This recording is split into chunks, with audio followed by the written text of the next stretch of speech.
Good morning. Welcome to the Adams County Historical Society. My name is Andrew Dalton, and in addition to serving as the executive director here, I am also the producer of our new Gettysburg Film Festival, which I hope you've enjoyed over the past few days. Thank you.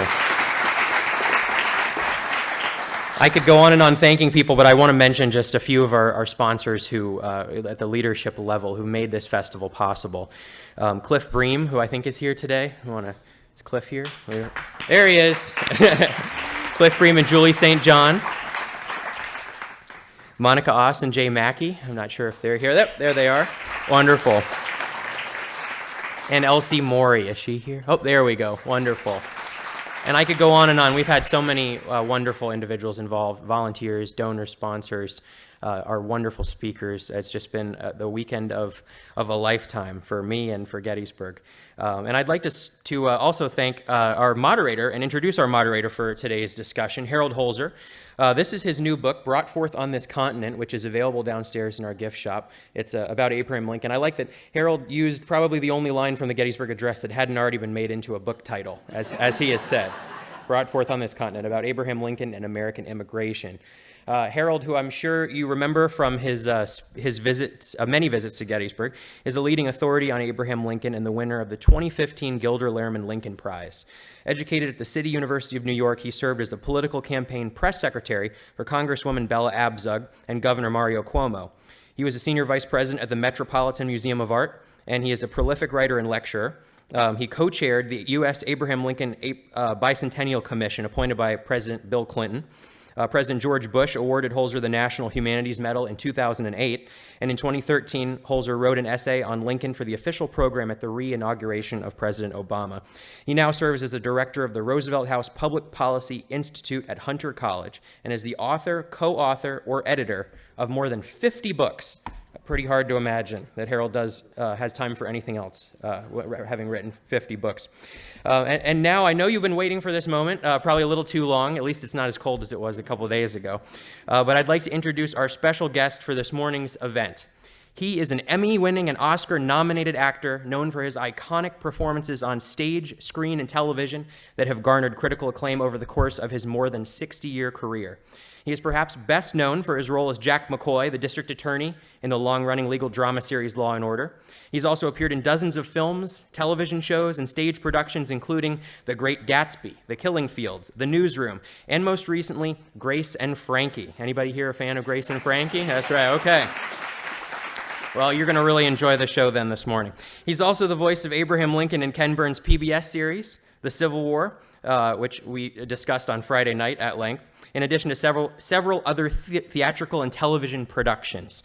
Ladies and gentlemen, joined by Harold Holzer, please stand and join me in giving a warm welcome to the extraordinary and incomparable Sam Waterston.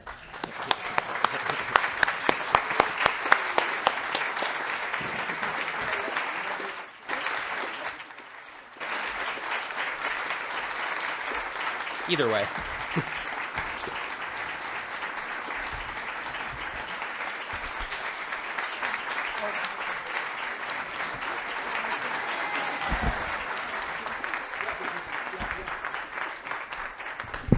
So we have a surprise guest coming, but What will surprise you? will surprise you. Right. I forgot what I was going to say. Oh, anyway, hi, thanks.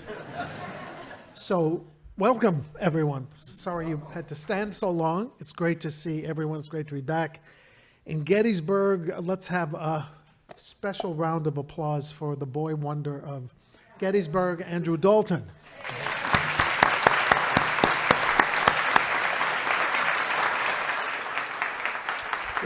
He's already left the program, so we'll have to tell him that we applauded him. Right? Do you want to start with what you had prepared, or shall I give my speech first? I think I'd better start with a little bit of what I prepared. I learned on the way here that whatever I prepared is not going to be used this morning. So anybody who wants to look at this later, I'll be glad to share it. I just want to remind people who may not have heard me say it on Friday night that I've been with Sam in Gettysburg before. We did a reading at the Gettysburg Hotel 24 years ago in 2000. And I said, we should do this all the time. And, here he is, 24 years later. We also did a program, the same program, and I've just been thinking of all the places that Sam inhabited Lincoln for a series of readings. No, wait a minute, you're stealing the substance of my speech. And that's all I have to say about that. So, here it is, and I wrote this morning because of ideas that were generated by this film festival, and one of the key magnets for coming was this man, and so here's what I want to say about him because I need to get this off my chest. What we've been talking about all weekend is the pleasure and interest and information there is in history, which we've all been bitten by to one degree or another, and the enormous potential assistance and empowerment for ourselves there is in bringing a particular part of the past into the present. We're here to talk about, this is a kind of a giveaway, about Martin's and my careers, and how they intersect with a particular part of the past, the Civil War, Lincoln, and the Battle of Gettysburg. And Harold is supposed to be interviewing us about that and about our lives in the theater and show business, subjects that are inexhaustibly interesting to us, but maybe less so to the rest of you. And so it strikes me that his voice in this conversation is as important or more important than either of ours. We met working on Gore Vidal's Lincoln way back when was it? In the 80s or something? Yeah. And in my life since, he and Edith, who is also here, have been the essential ingredient bringing these things together and holding them together. He gave me the metaphor I'm about to use for what I want to say about them.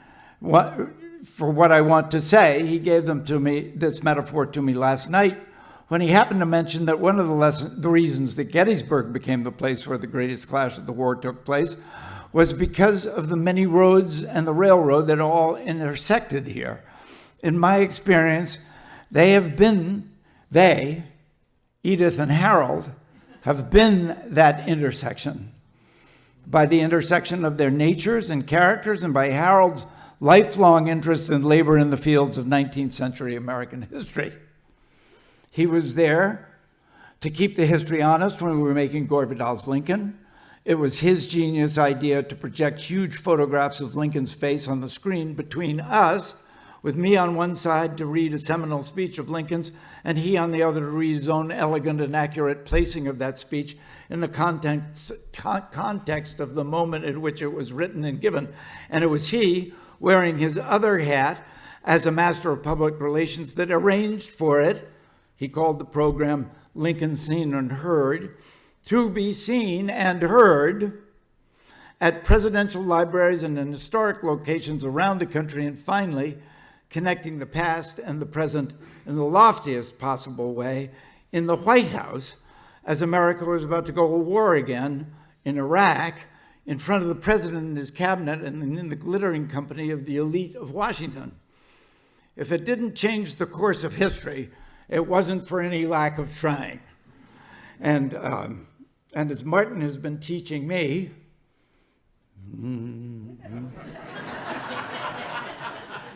you don't, I'm sure you all know this, that Martin has a long history of protest and being arrested for protest and going to jail for protest. Anyway, as he's been teaching me, a sort of relative neophyte, that you don't protest on condition that you're going to win. You protest because it's the right thing to do. It was Harold who invited me, as his book about Lincoln's Cooper Union speech was coming out, the speech that did more than any other to elect Lincoln president. It was Harold who invited me to read that speech in the very hall in New York where it was originally given by Lincoln himself, from the very podium he used.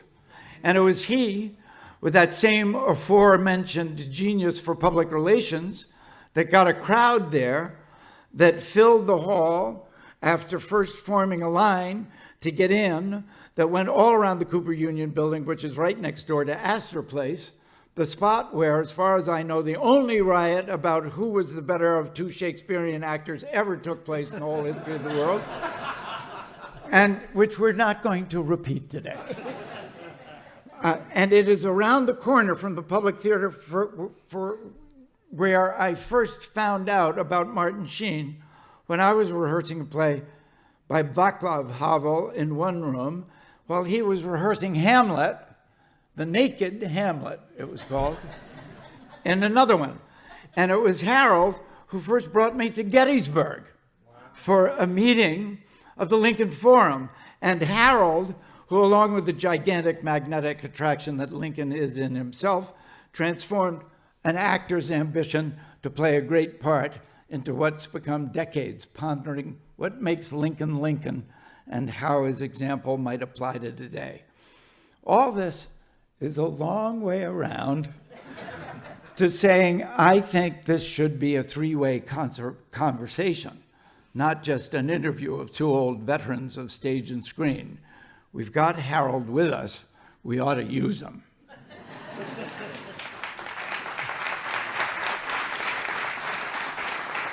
And I'd like to start off with a question that's been bugging me ever since Ken Burns raised the issue of othering in the context of talking about it as a tool for tyrants and as an impulse that is in us all, like the worm in the apple that time and again leads us to grief. A lot of you heard him, I bet. Did any of you hear him? Yeah. The Civil War, given America's original sin of slavery, was maybe as inevitable as any conflict in history, an opportunity and an invitation to othering, if ever there was one. We started to talk about it at dinner last night, and Harold started to answer it, but I'm not over it, and I want to hear more. So, Harold, what can we learn from Lincoln about how, in the midst of conflict, to, first of all, have confidence in the right as God gives us to see the right, to bite and tear as much as possible as he called on Grant to do, and at the same time to have malice toward none and charity for all. Hate, othering, makes fighting easier. Where do we look to keep charity for all from weakening us in the face of our fellows in the grip of hate? What were the elements that made all that possible in one man? And how do we, as we seem to have let ourselves in for another real head-on collision, copy them, pursue the right wholeheartedly without malice and with charity? You have 5 minutes. Then, please take some time to tell us about your latest book about Lincoln. And how many other books, 50, you've written about him, and what is the hook that got hold of you decades ago and has never let you go, and then leave plenty of time to make Martin and I feel good about our careers.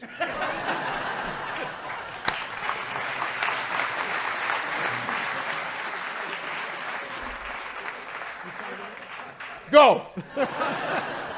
Except first, look who we've got here.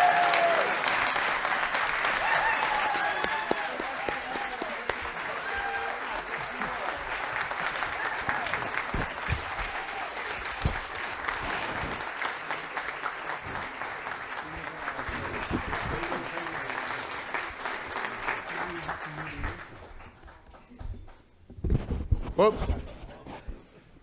Now no one will be able to hear you. Okay, thank you, Sam. I did not expect that.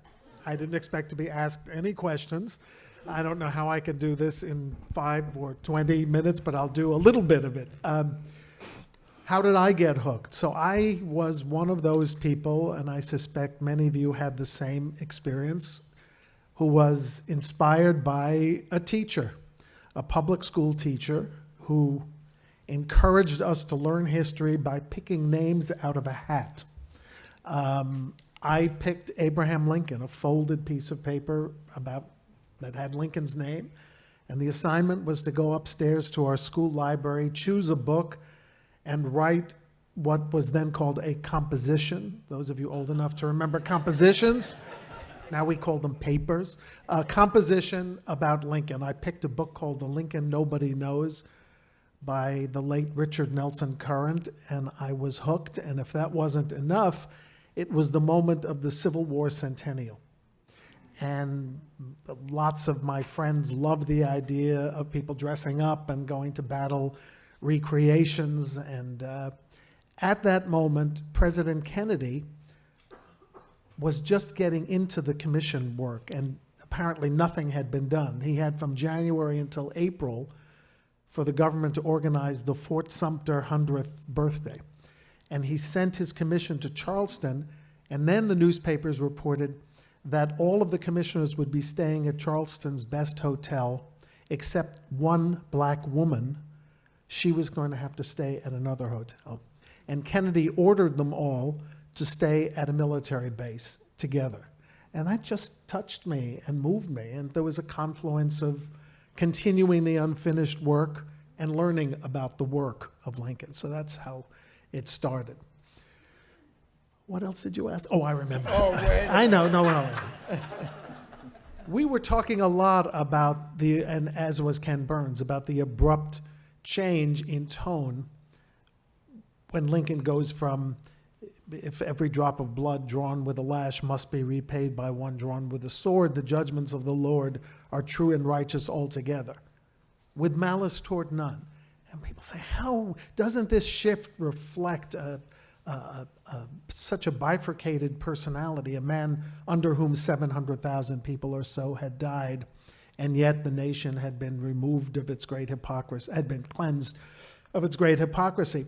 See, I think that when he says with malice toward none, with charity for all, it's about continuing, remember the rest of that? With malice toward none, with charity for all, with firmness in the right, as God, again, God is on his side, gives us to see the right, let us strive on to finish the work we are in. That's the part nobody talks about because of the abrupt change of mood. I don't think it's such an abrupt change of mood. He's still talking about finishing the work we are in. What is that? It's extracting a drop of blood for every with a bullet that has been expended by the lash. So he's still talking about a retributive sense of divine justice. And I just think he's hoping that it can be done with some degree of tolerance. I have a quibble. Sure. You said with God still on his side, but he is the president who said, let us strive to make sure that we are on God's side. He did. And again, as God gives us to see the right, is a reflection of that same kind of humility. So God with us is over the entrance to the railroad station in Frankfurt, I think, or Hamburg or someplace. And God with us can mean two things, Yeah. and I think he meant the other. So I'll requibble. Okay. Counter quibble. At great moments, That's my quibble, and raise me one. I see your quibbling. I'm out.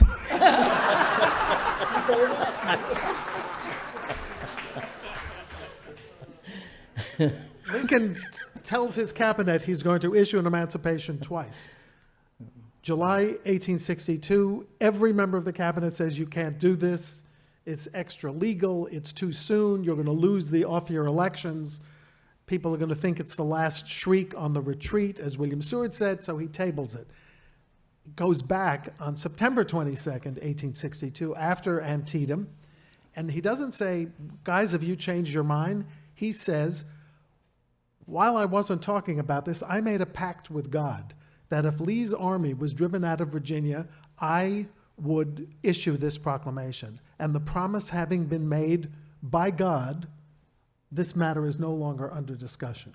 And that was the Emancipation Proclamation. When he won re-election, he said, I have been re-elected. Well, of course, he allowed the election to go forward. I have been elected, and this sounds like a plug for my new book, so I'll let it stand. I have been I have been reelected because of God and immigrants. So I think although he said we need to be on God's side, he actually thought that he was doing God's work. Oh yeah, I think he hoped and prayed that he was doing God's work. And so this is really, you can't escape this question I was asking you, because it's the same question in another form.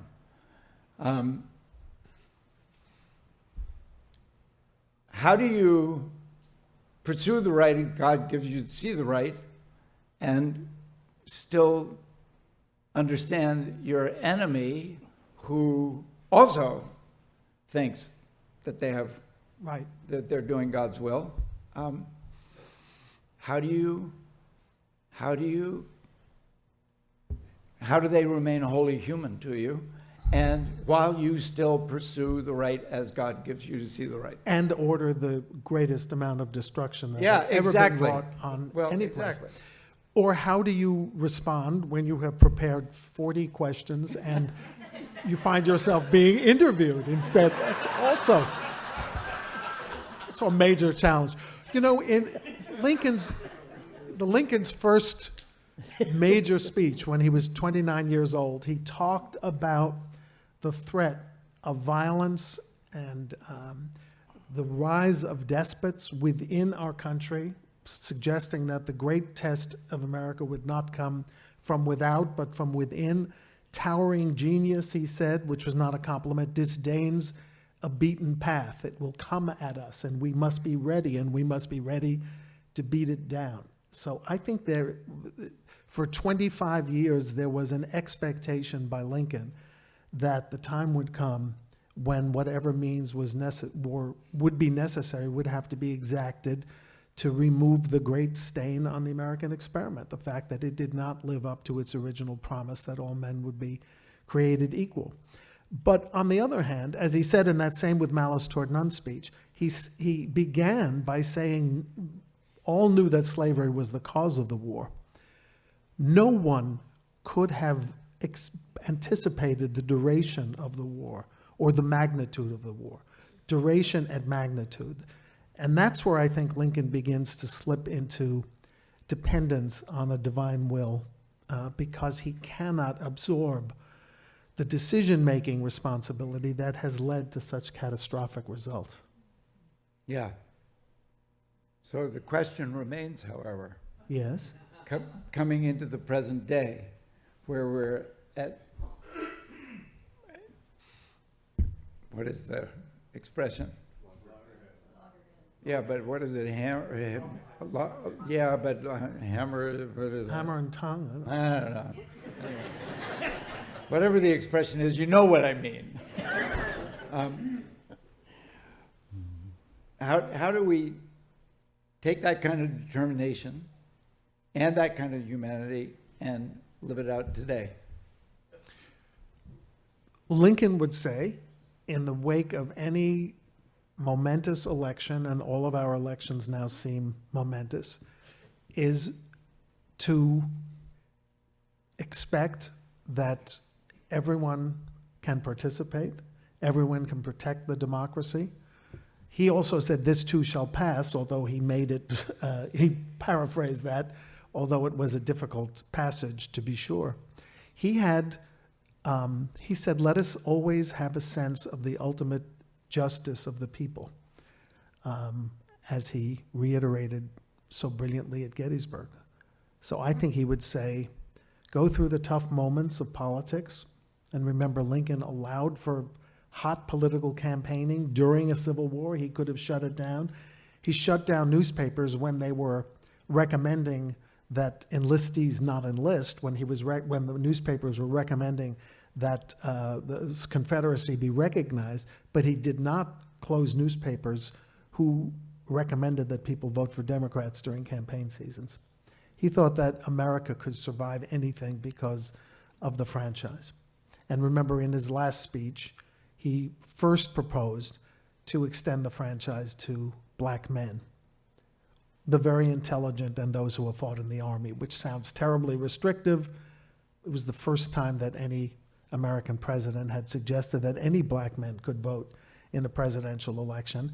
And who was in the audience that day? Does anyone know? Frederick Douglass? No. John Wilkes Booth. And John Wilkes Booth said that's the last speech he'll ever make because this means Negro equality. And he did not use the word Negro. So he was moving us in steps. And yeah, if we had to take some knocks along the way, he thought it was worth it to perfect democracy. Did I finally answer it? Okay. I thought that was pretty good, didn't you?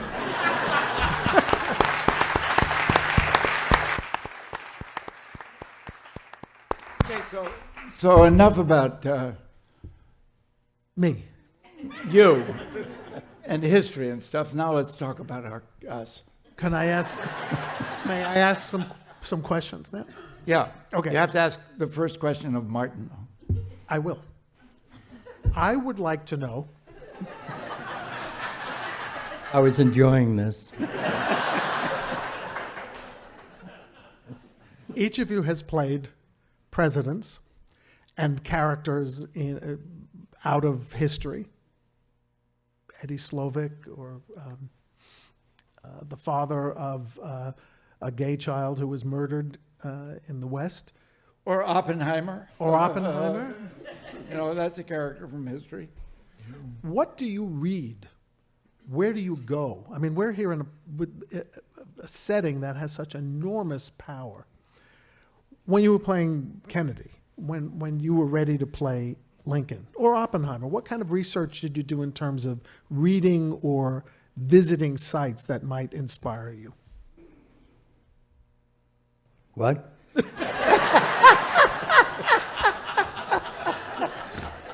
Well, Kennedy, I dearly loved. I wasn't old enough to vote for him when he ran in 1960, but we saw clearly that there was a change, and that it was momentous. We had a grandfather, and now we're going to get a father. And it was our generation, and so I was very present to the 60s in New York City, and I was, I didn't go to college, but I had an education in life and liberty and the pursuit of happiness in New York City in the 60s, that turbulent decade in the last century, and Kennedy was very much a part of that. So in 1983, they were doing a 20th anniversary of his assassination, and they asked me to play it, and I, out of hand, I didn't even read the script. I said I didn't think it was possible to do it, and it shouldn't be done because we already had so much of his life in public on film, and everyone knew what he did, what he looked like, how he sounded, and all of that. It wasn't like playing a historical character like Lincoln, where there wasn't any personal proof, that you could hang your hat on. Or your beard. But there was the Library of Congress. Yes, there was. You got to tell that story before we're finished here. They've heard it. How many of you heard the story about his research on Lincoln? There you go. Never mind. So tell each other, those of you who listen. They came back with a more substantial offer financially, and I said, it's not about the money. I can't play. Nobody should play him. It's not possible to play him and get anywhere near who he was, what he did, and so forth. And I said I could probably do a very thinly veiled impersonation, but I wasn't even tall enough to play him. I mean, Sam was more right for the part than I was.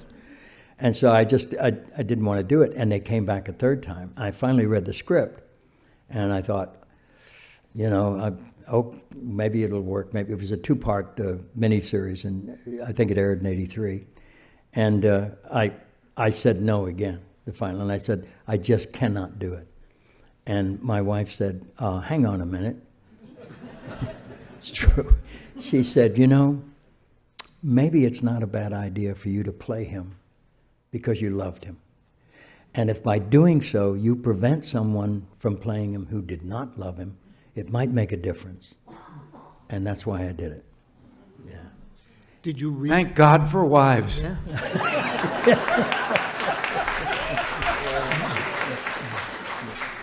Do you remember if you did reading beyond the script? Did you read Schlesinger? Did you talk to any members of the family? Did they embrace the project, reject it, stay away? No, the family were very adamant about not seeing anything, any dramatic interpretations of him or Bobby or anyone in the family, and that was just out of a sense of personal belonging, you know. Mm-hmm. And I respected that. Many years later, I was in Paris doing a film, and we had difficulty with a cinematographer who had to return to the United States, oddly enough, and take his oath of citizenship. And so we were in jeopardy. We couldn't film without this guy. And so they asked me, do you know anybody who could help him out a little bit? And I said, I don't know anybody. I know that Pierre Salinger is a ABC correspondent, and he lives in Paris, but I don't know him. I never met him. So they called him and left it at that. And a day later, he called me, and he said, what's going on? And I said, this guy has to go back to take his oath, and we are in jeopardy. We can't find another cinematographer, and so we're left dangling. He said, okay, give me a few minutes. And it literally took about 20 minutes. He called me back, and he said, he can take the oath with a federal judge in the West Coast, at a certain date when you're finished, and it's all right. Now, when can I meet you? I said, okay. He said, where do you live? And at that time, I had rented an apartment on the Rue Ganel, and it was near a restaurant that I'd got thrown out of a few days earlier. The Brasserie Leap. Do you know the place? You know the place. You got to have a reservation. What did you do? You have to really. I didn't have a reservation, and I was an American. That's not bad. That's not bad. That's Hemingway's hangout. Sam studied in Europe, so he knows all the historical monuments. I know everything. He knows, and not just about Paris. Yeah. So at any rate, we sat down. I met him at the Brasserie Libre.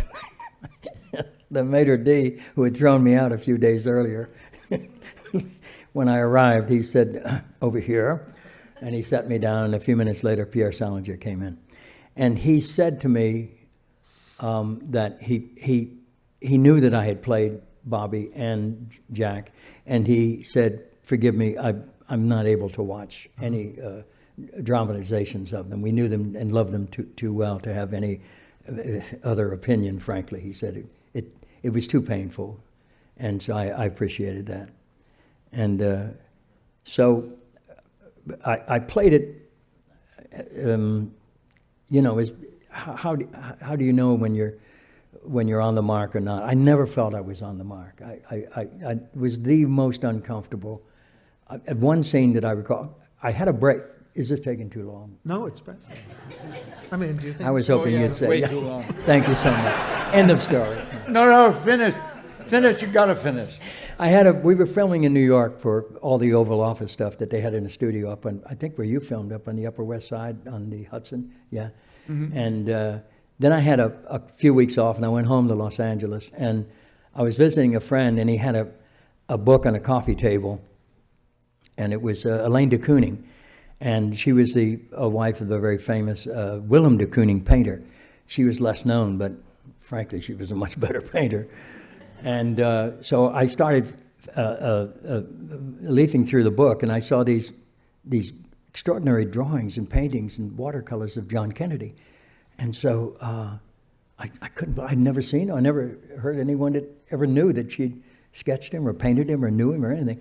And so this is a long time ago. You could look someone up in the phone book, and they were actually there, and you could. And so I did. I looked up in the phone book, and she answered the phone. And she said, yes, what can I do for you? I said, well, I just saw these paintings you did of Mr. Kennedy, and I'm playing him. And I wondered if you could tell me how you came to this. She said, oh, dear Lord. She said, yeah, I wasn't able to look at those for about 15 years, she said. And she told this story, if you have just a minute for it, that Jackie Kennedy loved her work and called her up one day and said, we have to start working on an official portrait of of Jack, and I'm presenting you, and so would you come down and work with him? He's hosting a medical conference in Miami, which led to Medicare, and he's going to be in the ballroom and with a huge table, and so I know exactly where he'll be sitting, because you won't get him to sit long if you're just gonna get him for a portraiture. But he can't move from this situation for a while at least. And so would you come down and do it? And she said, absolutely. So she came down on the morning of the conference, which began in the afternoon, and she went into the room, and it was just as Jackie had described it. It was this enormous table with all these chairs around it with nameplates, like at Jeff's supper last night. It was a table like that. And Jackie said to her, the president will be seated at the head of the table, and where would you like to be? And she said, oh my, do you have a ladder? And she said, sure. And they got her a ladder. It was about 8 feet tall. And she got up on the table. She said, yes, this will do. And she was up there when he came in, and they all assembled. She was already in place, and he came up to her and shook her hand and said, are you the one? Said, all right. And he went over, and they started the conference, and they had a break about 2 hours later. And she said she was glad for the break because her arms were aching. She was holding the pad. She was sketching in charcoal. And he looked at a couple of the drawings, and he had a little conversation with her, and he was fascinated with the work that an artist does. And he said, this is so personal, and how did you do it? And they talked for about 10 minutes, she said, and then they came back in the room, and she finished it. And he was killed the following week. Oh, boy. Yeah. And so she was never able to look at those. And finally, she got a call from Jackie years later asking her, what did she do with the works? And she said, well, I'm going to have them published. And she said, I'd like to have some copies and so forth. There's one in the Portrait Gallery. National Portrait Gallery. You've seen it? I have, Elaine yeah. de Kooning. That was originally coming from the source. I don't know if that would be the very one, because it's almost full length. But she was to be the one. So now I'm going to jump to the scene. My wife is a painter. And when we met, she was studying at the New School for Social Research, and I was at the Living Theater. And we met through a mutual friend who was studying. It's a longer story than that, but frankly, I was homeless. And I was working at the Living Theater, and he was a super of a building down between Avenue C and D on 14th Street, and asked me to help babysit his children. He had 2 small children, in exchange for a place to stay, and so I did. And I think I grew on their nerves, and so he was not trying to figure a way to get rid of me. And so he met Janet, who happened to be from Ohio, and he said to me, have I got a girl for you? And he did, and he introduced me to my wife, Janet, and so there you have it. At any rate... Tell them how long you've been married. We met in December 1960, and we married in December 1961. I think that means 62 and a half years. That's Oh, okay, good, yeah.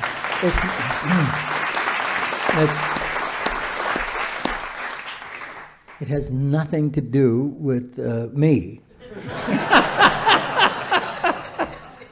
At any rate, she's not an actress, and she's very shy about that, but I asked her if she would do a scene and play Elaine de Kooning in the series.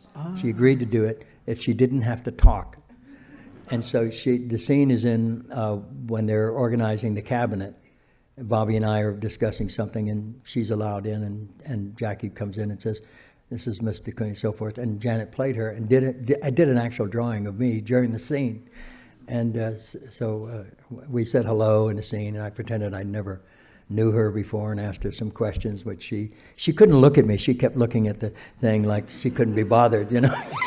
She was terrified. She was shaking. But we still have that drawing, yeah. But at any rate, if you see that series, I think it was a 2-part in 1983, and if you see that little scene, you'll see my wife drawing me, and that's the story. Yeah. And wait a minute, just let me get this straight. Yeah. That's how you prepared to play Kennedy?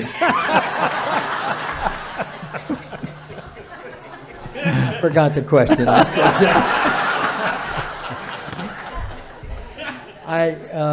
Gosh, I read the script. Again, I had delayed so long in doing it, like I delayed in doing Gettysburg, that I didn't have a lot of time. I just had to get here and get to New York and start working. About the only physical thing I did was I pinned my earlobes, and I reversed my part from left to right because he parted his hair on the left. You know what this reminds me of? John Hurt. Somebody was interviewing him about how he prepared for parts and all that stuff. And he said, acting is an act of the imagination. I don't prepare. I don't read books. Yeah. Okay. I'll tell you one very brief story. I've lived in Staten Island for a couple of years, and one day I was coming back down to South Ferry to get on the boat, and it was all shut down, big crowd. I went upstairs, and I'm walking around in South Ferry. What's going on? And there were all the cops on horses and all the barricades and thousands of people all over the place. And they said, "Oh, the president's coming." I said, "Oh my, really?" And literally, this is a real Hollywood story, but it's true. And I pushed my way through the crowd just in time to see his limousine come through. And you could see through the glass then, not anymore. Which president was it? Kennedy. It was yeah. Kennedy. And he was leaning forward just like that, and it was a clear view of his profile. And I was as close as I am to Paul. And what struck me was, because it was the middle of the winter, and he had a tan. And he was so handsome, and I thought, my God, he really is handsome, and he has a tan. How did he get that tan? That's Hollywood, sorry. I think the answer to that was Palm Beach. He always went to Palm Beach, right? But, okay, so... I should amend the thing about John Hurt. He did prepare. He just didn't do research. Right.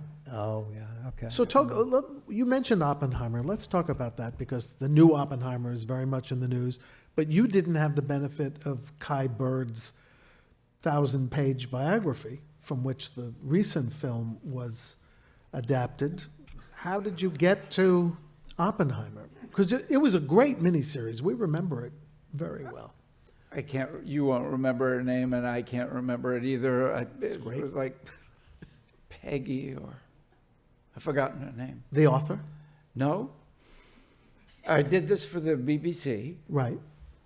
And that was in the heyday of the BBC. And when they hired me, they introduced me to, let us call her Peggy, and said that she had been attached to the project from before they had assigned a writer. She was a researcher for the BBC. So we'd be shooting a scene where the Oppenheimers were having breakfast, and I'd say, Peggy, what did Oppenheimer eat for breakfast? And she would say, oh, I have an answer for that. And so anything you wanted to know about Oppenheimer, she knew. She was so ready. And the script grew out of her research. Well, and other things too, but she was like a tremendously reliable resource. Did you watch newsreels, interviews, or did you purposely stay away from that? Well, I did the best I could, but now I'm going to tell you a neat story, because the first episode was a big hoopla was made about it when it was shown in New York, and public television had a party on a terrace of an apartment on the east side. No, on the west side somewhere, on the Upper West Side, on a terrace, and everybody who was still alive from the time was invited and all that stuff. And have you seen Oppenheimer, the current one? So there's a person in it, Isidore Rabi, who was a genius physicist in his own right, a very great friend of Oppenheimer's, and a key scientist in the development of the atomic bomb. So he was at the party. And so this is the limits of impersonation, right?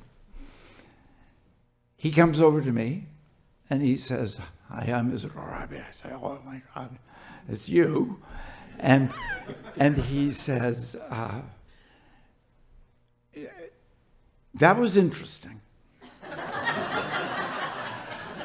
And I said, "Well, I hope you liked it." He said, it was good. He said, "But Oppenheimer had the most beautiful almond eyes. And, you don't." And then he said, because he was so funny, this man.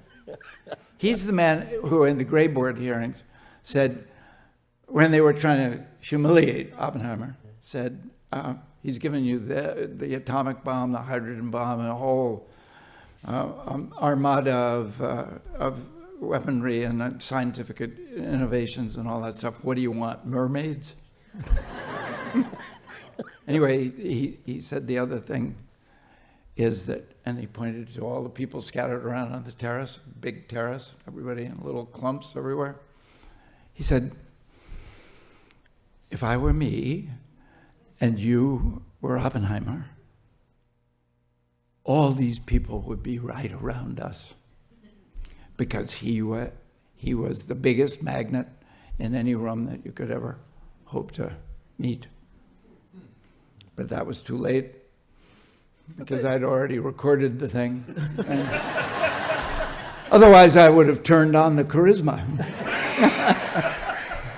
had I but known. It's a long time ago, but I think you got the sense that he was the center of the room. Yeah, well, that's the thing about a movie. The movie, I once played an architect in a Woody Allen movie, and I went up to him worried and said, it says in the script that I'm an architect. Is there anything in particular you want me to do to give the sense that I'm an architect? He said, "No, we'll tell them you're an architect and they'll believe us."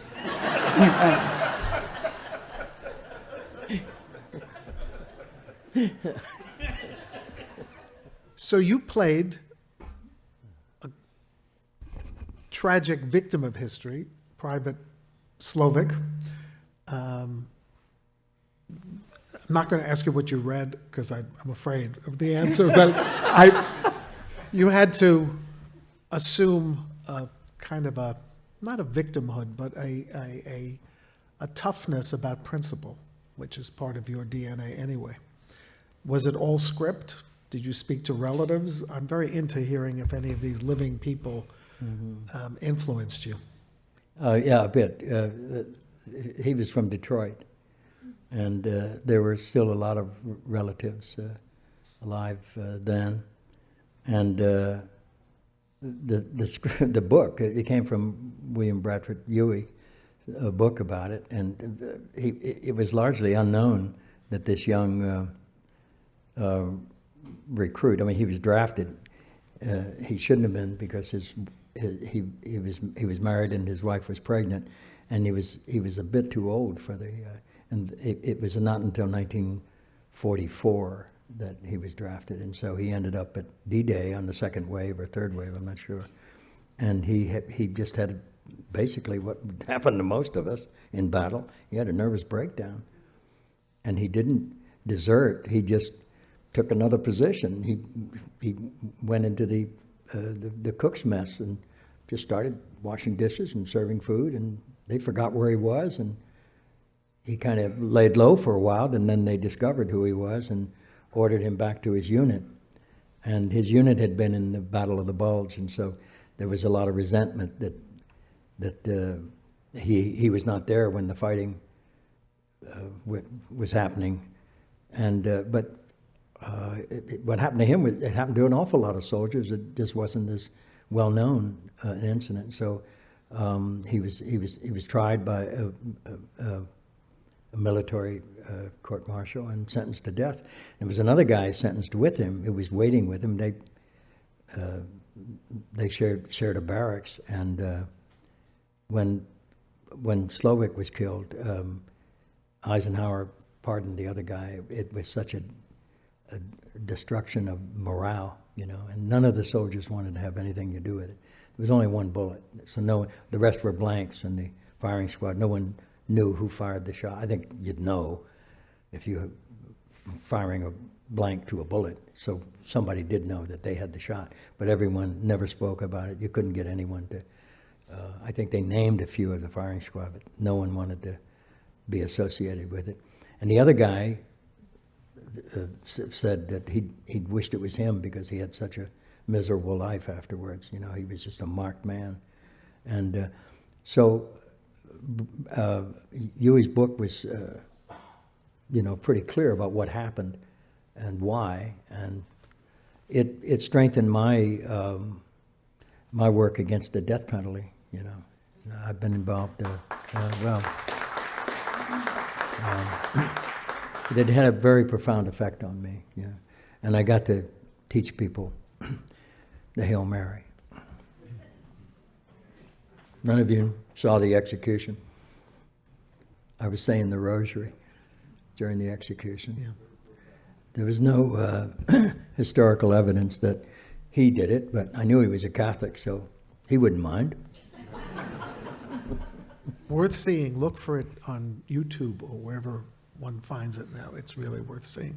So before we get to the big guys, the Lincoln and Lee, I just want to talk, I don't know if I've ever talked to you about this. Well, a little bit. You played someone in the Killing Fields, someone you could talk to and know, Sidney Schanberg. I think I knew him before you played him, because he had gone from being a foreign correspondent, war correspondent, to being a New York City political reporter. So I got to know him in that later role. And I didn't really know as much about it as about the Killing Fields period. So preparing for that, how much time did you spend with Sid? He was very generous, and it was very, very useful. But the thing from real life going into that movie that really had the biggest impact was one day he took me to tour the New York Times offices, and Dith Pran came, and I think he wanted Burt Lancaster to play the part. Pran had very definite ideas. Yeah. He wanted somebody big. He really did. And so he was kind of, okay, well, who's this guy? Could I just interrupt you? How many of you have seen The Killing Fields? Okay. That's pretty good. That's so you know who we're talking about. And these are real life characters. And he was a doctor. He was a Cambodian doctor. Yeah, but he was also, he was Sidney's indispensable Cambodian connection while he was reporting. Everything that Sidney Schanberg reported was generated in partnership with Pran. And then Pran, when he finally got out, after having been killed several times, but unsuccessfully, fortunately, by the Khmer Rouge. In fact, Heng Nor, who played him, and Pran, when they were doing the publicity for the movie, used to have a contest about who got killed more often and who ate the most horrible thing. While, I ate snake, I ate dog, I ate rat, I ate cockroach. It was like that scene from Waiting for Godot. But when he got out, the New York Times hired him, and he was a photographer for the New York Times for the rest of his professional life. So he was at the New York Times, and he came into wherever we were in some little side room on the newsroom floor, and he said,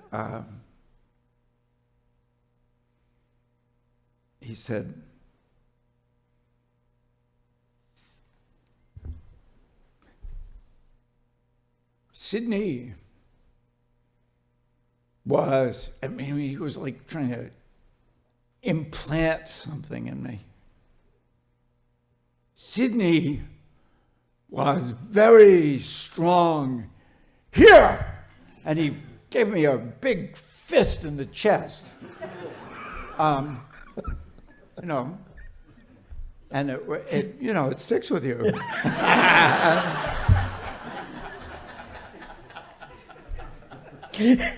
That was good prep.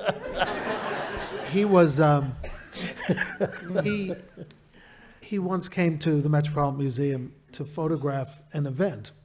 He was very nimble. He moved around to get the shot. And it was I think the Emperor of Japan was the guest of honor, and there was a big urn with a plant in it. What we didn't know is that it was filled with water so that the plant would live. And he backed up against it, and the entire bowl turned over on the emperor's feet and on the feet of his boss, Punch Sulzberger, who was also the chairman of the Met. So I went up to Sulzberger and I said, Punch, I'm so sorry. He said, it's Dith Pran, it doesn't matter. He was a hero even in that newsroom. He died of cancer, and they were caring for him in a hospital in New Jersey. And when it became clear that there was nothing more that the hospital could do for him, they wanted to move him out of intensive care and into another room where he could be more comfortable. And he didn't want to go.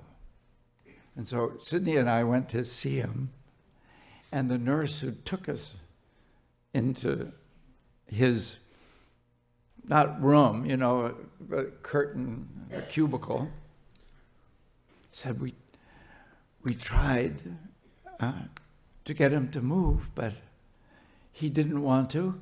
He said he liked us, and he didn't want to start with new people. And we just can't do much for him here, and so we felt terribly bad. But he was such a nice person that he's still here. So we went into the room, and the room had been transformed. There were grandchildren of his doing their homework on the floor. He had turned it into there were photographs from Cambodia on the wall. He had turned it into his place. He was the most extraordinary person, really. Talk about. Yeah. So I think we have time to do the L and L boys. Start with, and Lee and Lincoln never met. Lincoln saw a photograph of Lee after Appomattox and said, it's a good face. I'm glad the war is over. It's a good face, it's a kind face. I'm glad the war is over at last. So you told the audience on Friday night that you didn't get the chance to do much preparation because you kind of rushed onto the set. Yeah. And did it, and sort of had someone give you some what sounded like brilliant advice on how to do the voice and how to maintain the dignity and the authority. Mm-hmm. Has it lingered, or what have you made of the more recent literature on Lee that has been almost exclusively negative about the fact that we created this iconic figure in the literature to give some nobility to the lost cause, but that in fact he was principally a hard slave master fighting for that system with all of his soul. Did you sense that when you were doing it? I don't know where I'm going with this question, but I want to hear you talk don't about. either. I want, but I want to hear you talk more about inhabiting Lee. I don't, I've learned more about him in the last few days than I knew in the first Interesting. 83 years of my life, frankly. I knew absolutely nothing. I had a sense of the history of the Civil War, just from having studied in school American history and the importance of it, and particularly this place and that battle and Lincoln's address. But I didn't have any real knowledge of the man. I studied his biography. You know, I knew I think he was second in his class at West Point. One interesting thing I noted about him, I don't know if anyone else knows this, but he had a black slave, a manservant that he took with him all the years at the West Point and brought him to and fro, and he was a father to him more than his own father, and the man died while he was still studying at West Point, and he took him home for burial. Are any of you aware of that? You never heard that story? Wow. I think someone had heard it. I hope you didn't just make it up. I mean, it's just because Who has heard that story? Nope. One You person. heard that. You've heard it too, Paul? Yeah? well, that's it, No, but there's somebody in the back. Someone so in the you back have said- support. you have some support. Please, It's stand up, I pray. You too? Oh, and there's somebody in the front row over here. You have All two right. people backing you people. up. it's real. It's real. What is your what is your memory of having found that out? I read it online. I don't Uh-oh. Yeah, but you know the story. well, I know of this, so I don't know the details. Yeah, and someone else knows about it. You. His mother's slave. Oh my! Please tell us about you know the history. Well, a little of it. He was when he went to West Point. Of course, he was part of the Southern gentry, and you had to have a manservant. Yeah, And ultimately, this guy went with him. It happened a lot. yeah. We have a story in Fort Delaware of a young captain who was captured at Gettysburg. Heck, yeah. Sorry, thank you. Yeah, start again because I don't No, think don't- anyone it's- could hear you. Huh? We heard. Oh, everyone heard? Is this working? Okay. All Yeah. right, good. Yeah. Anyway, It's not working. You have to turn it on, no? It's okay. We don't need the technology. We can hear you. Oh, okay. Funny that way, people in a room being able to hear each other without. without technology, and I work for Apple, so, at any rate, long story short, this young man was captured here at Gettysburg. His manservant was actually really his, not biological, but for all intents and purposes, his father.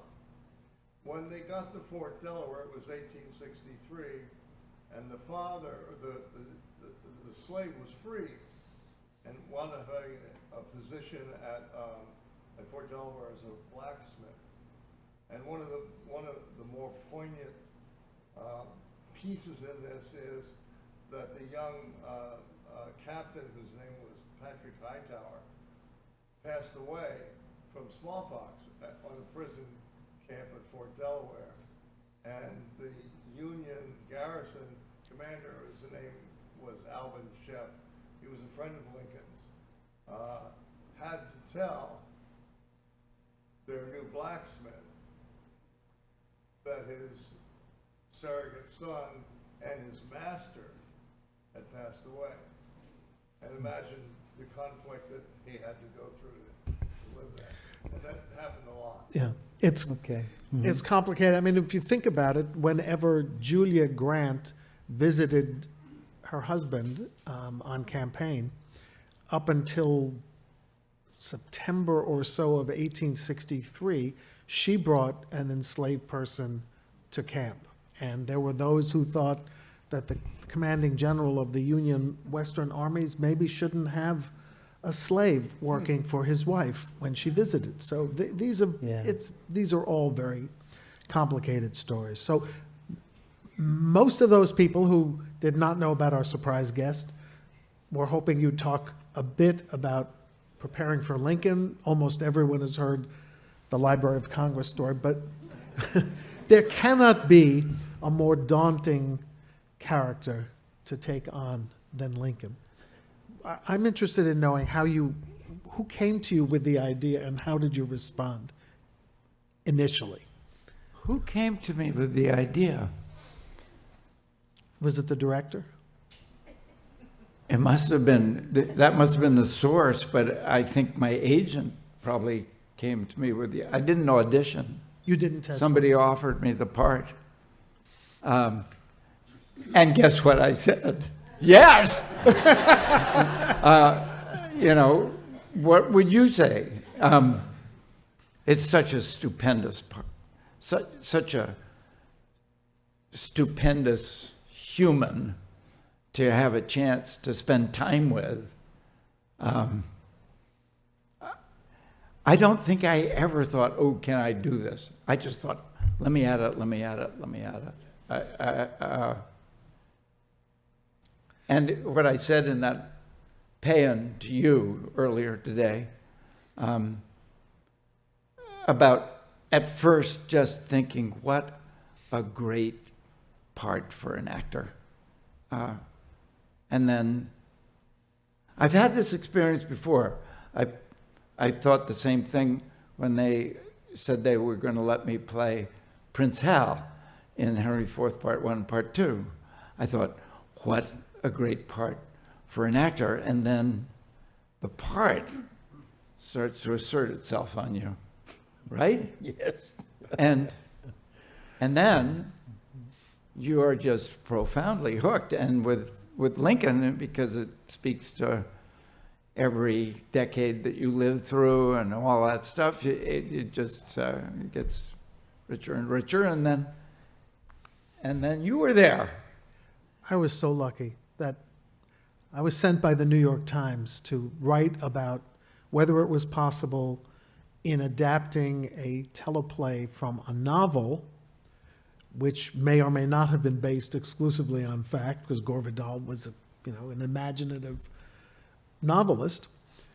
So I was supposed to make the assessment, and he was nice to me. I had written one book by that time. My co-author is in the room now, I see, my friend Gabor. Borit is here.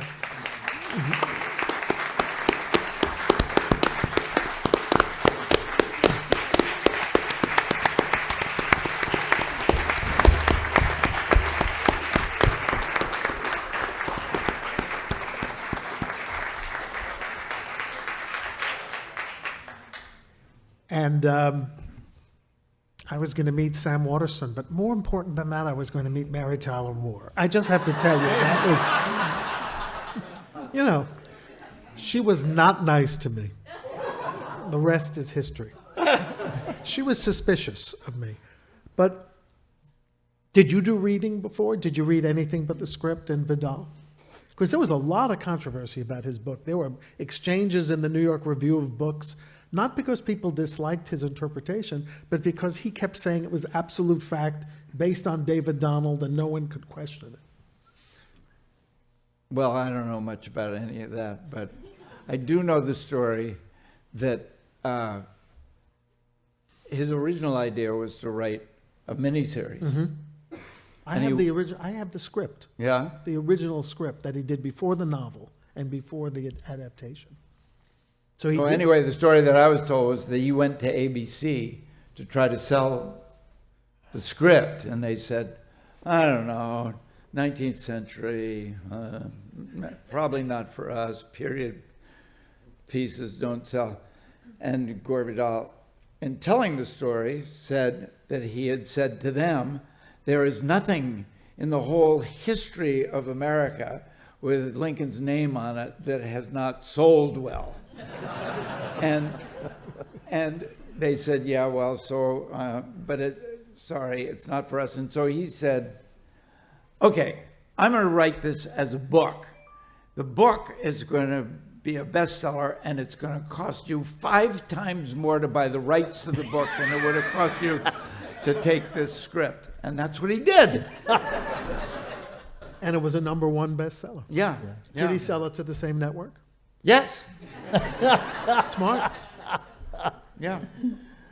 So I know we've been here for a while, and you were outside for a while. The most extraordinary thing to me about the miniseries, and I remember a lot of it, I got to watch one scene, election night, 1864. You and Richard Mulligan, he was like took his raincoat and shook it off, and you know, you talked about, you served him some oysters, I think, to celebrate the victory. And I thought, oh, this is good. What do we do next? And then they said, now let's do it again. It's just like we said, do it again, do it again, do it again, do it again. It all looked the same to me. It looked great, and they did it again. But the scene that was most meaningful to me was the way that you all decided to do the Gettysburg Address. Rather than do a platform in the cemetery with a crowd, you were in the railroad station with one of your secretaries, and you said, you want to hear what I've got? And you opened up the paper and read it in, I kind of choke up just thinking about the way you read it to him. It was so emotional and so beautiful. And 2 days ago, Martin Sheen handed you a copy of the Gettysburg Address at the cemetery, and you did it again. So I think we should let these people who weren't at the cemetery have the honor.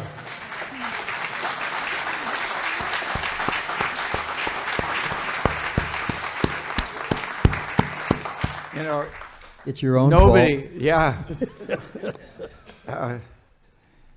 You know, how many times is lightning going to strike here?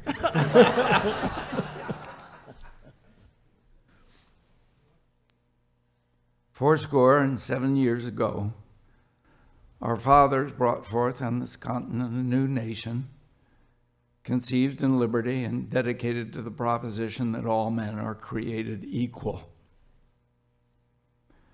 Now we are engaged in a great civil war, testing whether that nation or any nation so conceived and so dedicated can long endure. We are met on a great battlefield of that war.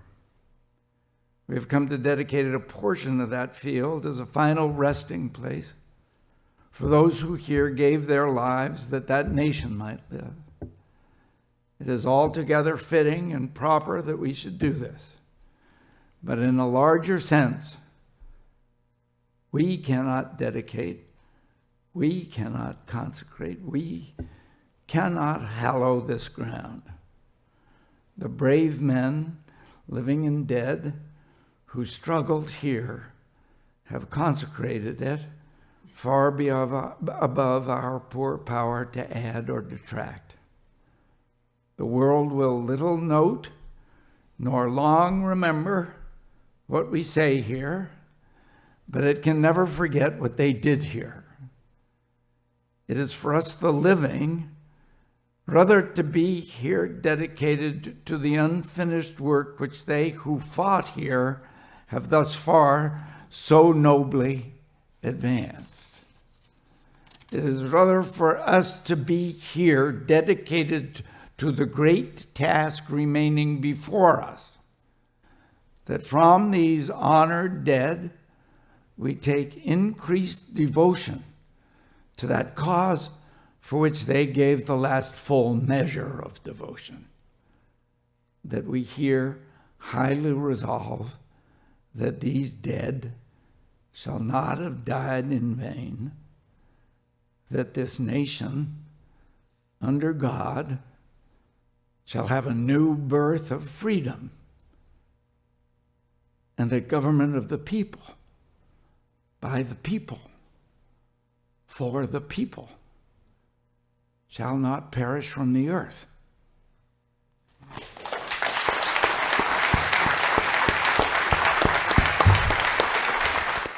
Ladies and gentlemen, Harold Holzer, Martin Sheen, and Sam Waterston.